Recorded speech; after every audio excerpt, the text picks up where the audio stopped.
L'univers de Lewis, ce sont des vidéos drôles, des vidéos de Sims, de réactions face à des gens qui font un peu n'importe quoi, mais l'univers de Lewis, c'est aussi des passions. Parmi elles, l'animation, ou le dessin animé, c'est comme vous préférez.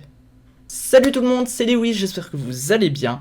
Aujourd'hui on se retrouve pour une nouvelle vidéo, mais surtout un nouveau format un petit peu différent de ce que j'ai déjà fait. Alors pour ceux qui me connaissent, vous savez très bien que une de mes passions c'est l'animation, et pour ceux qui ne me connaissent pas, maintenant vous le savez. Alors d'ailleurs n'hésitez pas à me donner un peu vos retours, que ce soit sur cette vidéo ou les autres. À travers chaque épisode j'essaierai de vous montrer un pan de l'histoire de l'animation, c'est-à-dire que je vais pas faire un épisode qui racontera tout. J'ai pas envie de survoler à ce point-là le sujet parce que ça me tient trop à cœur que pour être aussi réducteur, et j'ai pas non plus envie de vous sortir 2 vidéos de 4 heures parce que de 1, moi ce serait super long à monter, ce serait pas drôle et pour vous non plus. Du coup ça étant dit, on peut commencer.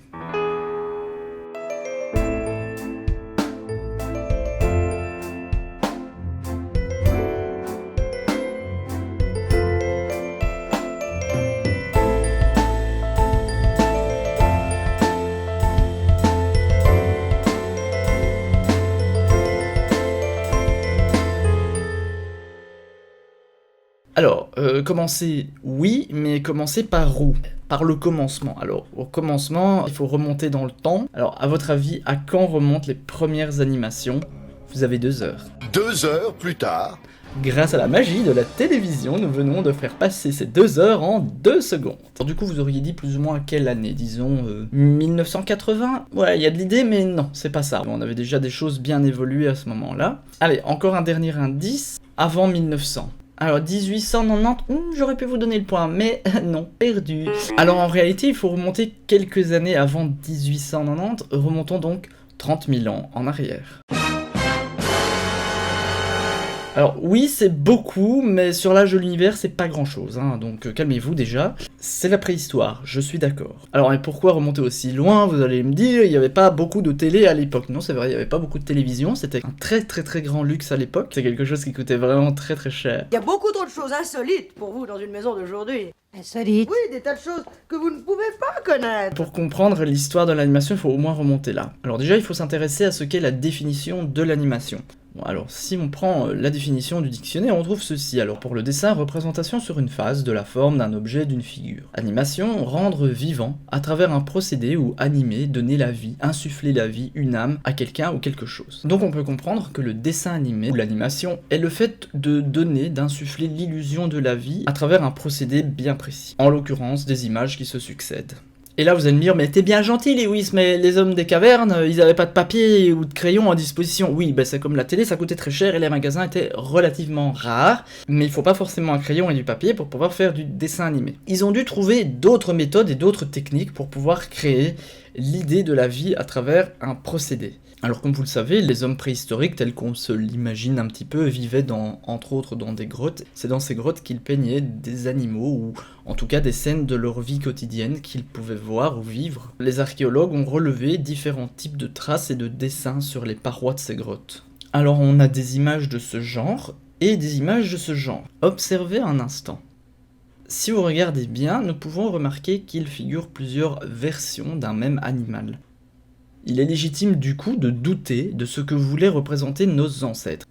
Ok, ce n'est pas du dessin animé à proprement parler, mais on peut se dire que, faute de moyens techniques évolués, et avec les connaissances qu'ils avaient à l'époque de l'animation, ils ont tenté à travers ces dessins de nous représenter un petit peu leur vie quotidienne et ce qu'ils voyaient. Alors était-ce un souvenir, un moment de leur journée, de leur vie, ou simplement un dessin d'observation qu'ils dessinaient au moment où la scène se passe sous leurs yeux? Nul ne saurait le dire aujourd'hui. Toujours est-il que malgré sa forme étrange à notre ère, beaucoup d'historiens et d'archéologues s'entendent sur le fait qu'il s'agit probablement d'une forme de représentation du mouvement, un dessin animé préhistorique en somme. Alors on revient un petit peu plus vers ce qu'on connaît, entre-temps il n'y a pas eu beaucoup d'évolution, nous sommes à peu près 2500 ans avant Jésus-Christ. Dans les années 60, un groupe d'archéologues met à jour un ancien vase sur lequel est dessinée une chèvre. Attends, mais ça n'a rien à voir avec l'animation, ton vase, là. Oui, non mais attends, laisse-moi t'expliquer aussi. On trouve plusieurs dessins de cette chèvre, et contrairement à ce que l'on imaginerait au premier abord, chaque case représente une partie du saut de la chèvre. Elle saute pour attraper le feuillage d'un arbuste. Alors, outre cette animation amusante, on peut également constater d'un instant qui, pour nous, nous paraît anodin, qui a suffisamment marqué l'artiste ou l'artisan pour pouvoir en fait se dire je vais analyser ce qui se passe et le mouvement, et essayer de le reproduire sur ce vase. Voilà, c'est un peu comme nous, il y a quelques décennies, où on peignait, où on mettait sur des papiers peints des scènes de chasse, ou les carrés Hermès qui représentent un petit peu des scènes de la vie quotidienne finalement, à l'époque où les gens l'ont créé. Et ce que je trouve beau aussi, c'est que ce témoignage nous soit parvenu jusqu'aujourd'hui, donc le vase n'est pas cassé, il est resté intact, ou en tout cas dans un état plus que correct. Pour les historiens d'animation, c'est pas juste un témoignage du passé, c'est également une preuve qu'à l'époque, 2500 ans avant Jésus-Christ, les gens avaient déjà commencé à analyser ce qu'était le mouvement, ce qu'était la perception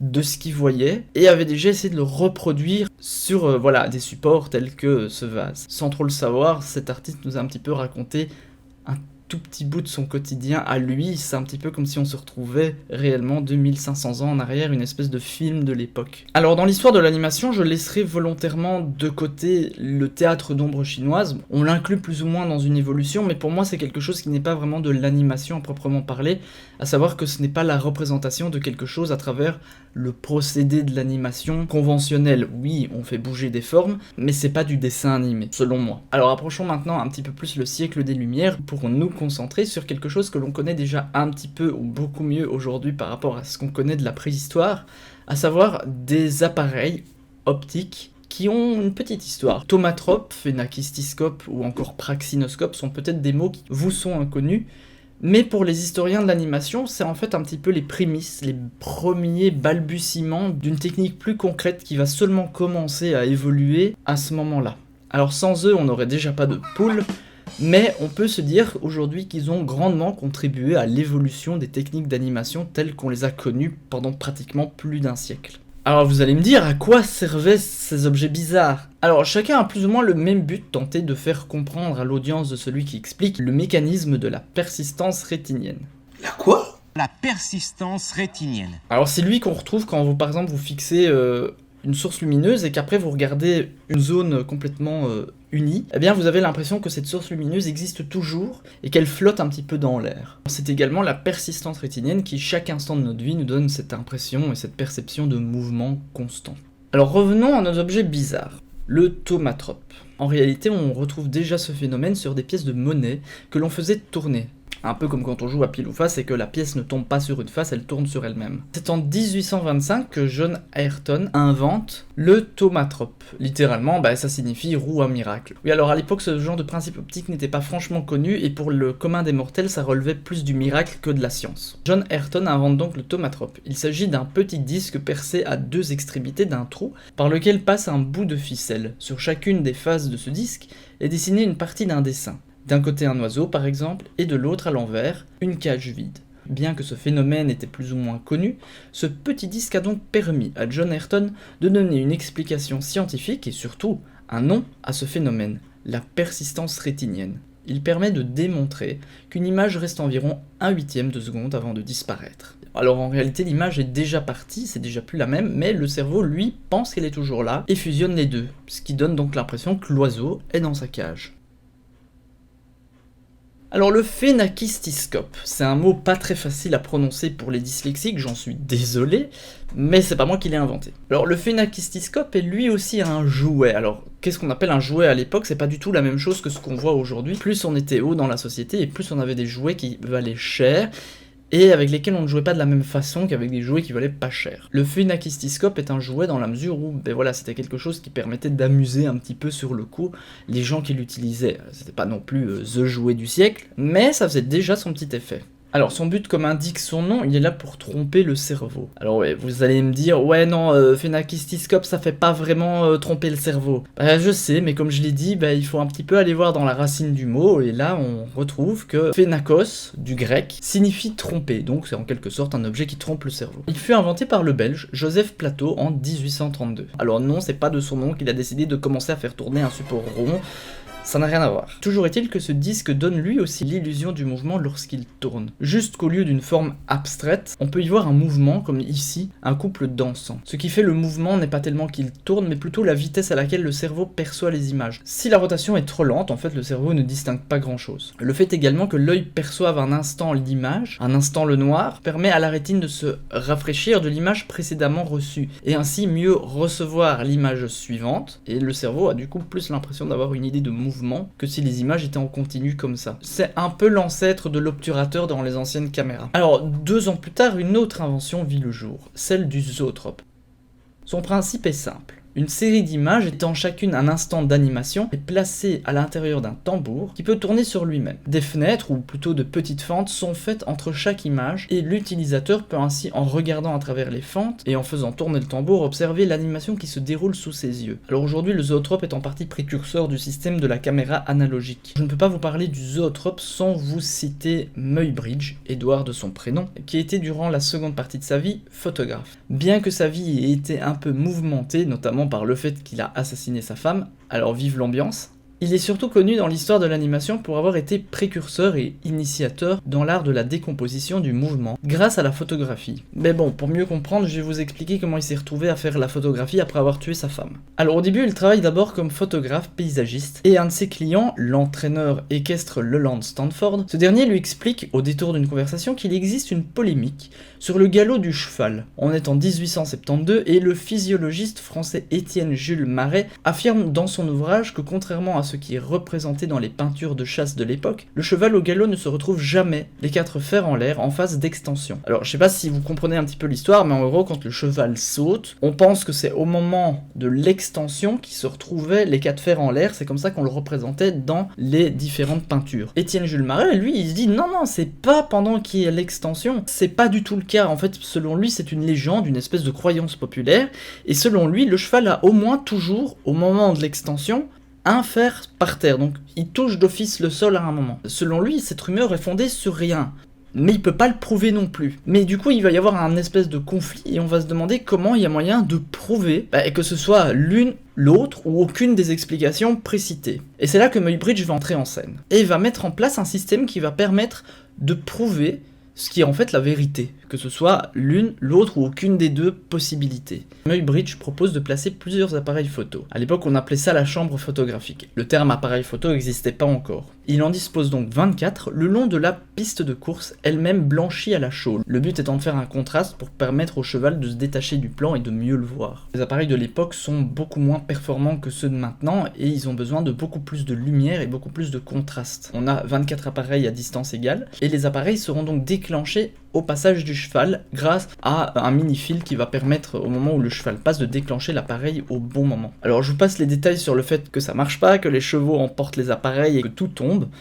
Finalement pour l'époque c'était quand même un matériel hyper coûteux, hein. Déjà maintenant il y a certains appareils qu'on sait pas forcément se payer comme ça, et pour l'époque c'était encore pire. Mais après quelques essais, finalement Muybridge commence à avoir les clichés qu'il veut, c'est-à-dire à avoir une décomposition du mouvement en fonction de là où se trouve l'appareil par rapport au saut du cheval. Déjà, ça va permettre de se rendre compte que le cheval a bien à un moment les 4 fers en l'air et se retrouve donc décollé du sol, et en même temps ça va permettre d'appuyer la théorie de Murray, comme quoi le cheval ne se retrouve pas les 4 fers en l'air au démarrage, à l'élongation, mais plutôt au retour, au moment où le cheval va reposer les pattes au sol. Et du coup, Muybridge, fasciné par cette découverte, va décider de continuer l'expérience sur d'autres événements de la vie quotidienne des gens, toujours dans le but de décomposer le mouvement. Alors il fait d'ailleurs, en l'occurrence, partie de ce qu'on appelle les pionniers scientifiques, à utiliser l'appareil photo comme preuve directe de ce qu'il se passe devant eux. Et du coup, ça devient un moyen de vérification scientifique fiable, ou du moins déterminé comme fiable à cette époque-là. Et Muybridge va décider de concentrer ses découvertes. Il aurait donc cumulé un total d'environ 30 000 clichés de sa carrière de photographe, qui pour l'époque est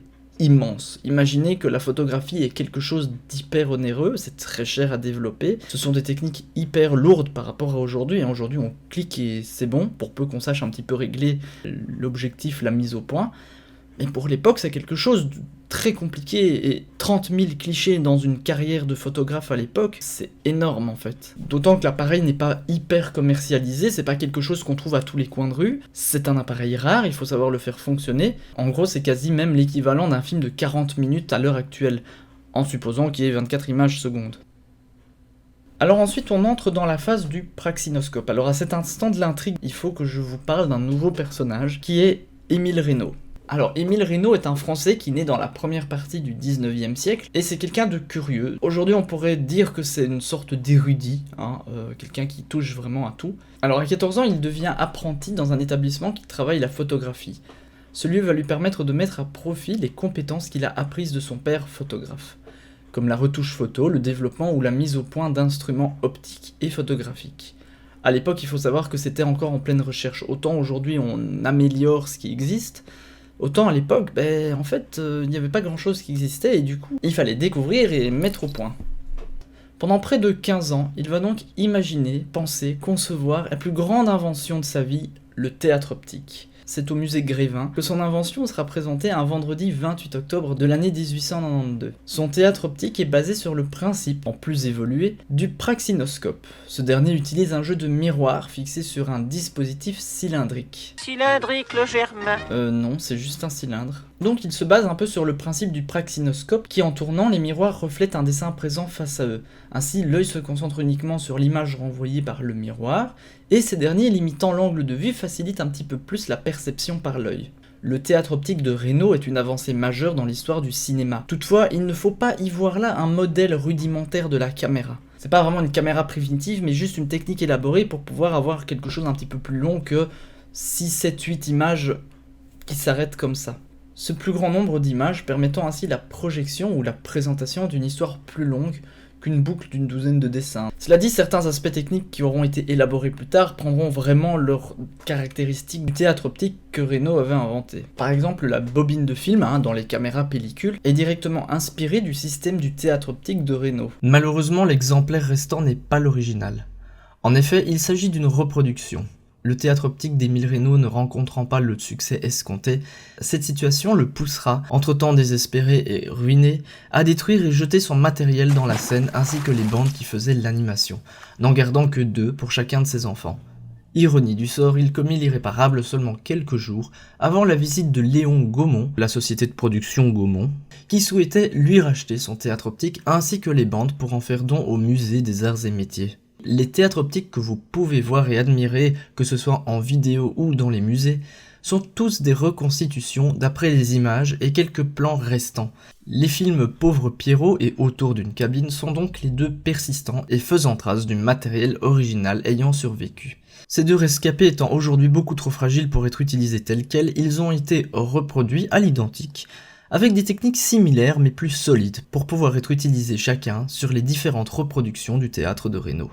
Alors je vais évoquer partiellement ce que l'on appelle à l'époque un folioscope, ce qui est clairement aujourd'hui ce qu'on appelle un flipbook, rien de plus, à savoir une série de feuilles agrafées et fixées les unes aux autres, qui en les faisant défiler comme on fait défiler les pages d'un livre, donnent l'illusion du mouvement. C'est une manière primitive de concevoir le dessin animé. Alors voilà, j'espère que cet épisode vous aura vraiment plu, comme moi il m'a plu de le tourner, de le monter, et de vous le présenter, et je vous avoue que c'est un petit stress de vous sortir quelque chose de nouveau, mais en même temps je suis content de le sortir. N'hésitez pas à me faire part de vos retours, de vos commentaires, de ce que vous n'avez peut-être pas compris, ou de ce dont vous auriez aimé que je parle. Peut-être que certains d'entre vous connaissent un petit peu l'animation et le début, et auraient aimé que j'évoque l'une ou l'autre chose. Je pourrais le faire toujours dans la vidéo suivante, il n'y a pas de problème avec ça. Si vous avez aimé cet épisode-ci, n'hésitez pas à liker la vidéo, franchement ça me soutient, parce que c'est comme ça que je vois que ça vous plaît. Et du coup voilà, moi je vais vous laisser là, j'espère que vous avez apprécié, et on se dit à très bientôt pour une nouvelle vidéo. Salut!